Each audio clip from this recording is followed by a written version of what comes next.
Hello வணக்கம். இது உங்கள் சிவி ஜோன். எல்லாரும் எப்படி இருக்கீங்க? ஈனை பற்றின தரமான விஜய் சேதுபதி அவரோட எபிசோட் போச்சு. சூப்பராக இருந்துச்சு, மாசாக இருந்துச்சு. அதில் ஒரு நிறைய சம்பவங்கள் இருந்துச்சு. குறிப்பாக பார்த்தீங்கன்னா கமருதீனுக்கு அடியும் விழுந்துச்சு, அரை வனைப்பும் கிடச்சிது.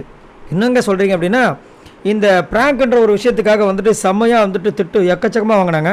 ஆனால் அதில் ஒரு விஷயம் நடந்துச்சு. என்னென்னா, உங்களை பற்றி யாரெல்லாம் இங்கே திங்க் பண்ணாங்க, இவன் போயிட போகிறான் அப்படின்னு நினச்சாங்க பார்த்தீங்கன்னா, அதை மைண்டில் வைங்க.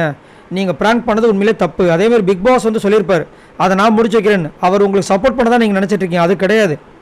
அவர் வந்துட்டு இது பிடிக்காம தான் வந்துட்டு நான் முடிச்சு வைக்கிறேன்னு சொன்னார். அது என்ன வச்சா முடிச்சு வச்சுருக்காரு. இது தப்பு அப்படின்னு சொல்லிட்டார். அதுக்கப்புறம் கடைசியாக பார்த்தீங்கன்னா கமருதீனுக்கு பெருசாக வரல, அப்படியே கலாச்சிட்டே இருந்தார். கடைசியாக வந்துட்டு யாரெல்லாம் சேவ் அவங்களாம் வந்து நான் சொல்கிறேன் அப்படின் போது கமருதீன் எந்திரிக்கணும்னு அவர் சேவ் அப்படின்னோன்னு பார்த்தீங்கன்னா அப்படியே அதிருது. ஏன்னா அது முன்னாடி திவ்யாவுக்கு கிளாப்ஸ் வந்துச்சு, விஜய் பார்வதிக்கு வந்துச்சு. இப்போ திடீர்னு கமருதீனுக்கு இப்போ வந்து வருது அப்படின்னு. முன்னாடி எதுக்குமே வந்துட்டு வரல. ஏன்னா முன்னாடிலாம் கழுவி ஊற்றிட்டு இருந்தார். கடைசியாக வந்து கமருதீன் நீங்கள் சேவ்டு சொன்ன உடனே வந்துட்டு பயங்கரமான ஒரு கிளாப்ஸ் வந்துச்சு. ரொம்ப நல்லா இருந்துச்சு. ஆனால் வச்சு செஞ்சார். என்னென்னா திவ்யாவை பற்றி சொன்னாங்க. ஏன்னா கேப்டன்ஷிப் பற்றி கேட்கும்போது திவ்யாவை பற்றி சொன்னாப்புல, எங்கே சார் கேட்க போனாவே மூஞ்ச காமிட்டாமல் முதுவை காமிச்சிட்டு போயிடுறாங்க.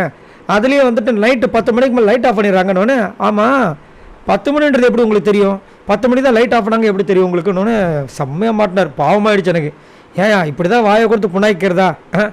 அங்கே தான் வாட்சி கிடையாது, எதுவும் கிடையாது, உங்களுக்கு தெரியல. அப்புறம் எதுக்கு? அவரே ஏற்கனவே உங்கள் நாக்கை பிடுங்கிறதுலே இருக்கார், நீ வேற ஏன் அப்படின்ற மாதிரி இருந்துச்சு. சரி வேற அப்படின்னும் போது எனக்கு இன்னொரு பார்வதியை பார்த்த மாதிரி இருந்துச்சு. பார்வதி வெர்ஷன் 2.1 செம்ம சிரிப்பு சிஸ்டர்.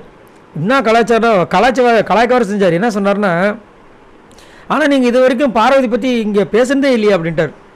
உடனே பார்வதி அங்கேருந்து இப்போ கை தட்டினாங்க, செம்ம கை கிளாப் சொன்னாங்க. பார்வதி உடனே கையை காமிச்சாங்க. பார்வதி அது என்னோடய வேலை, நீங்கள் மூடுங்கன்ற மாதிரி கலாச்சி விட்டாப்புல செம்மையாக மொக்க வாங்கினாங்க.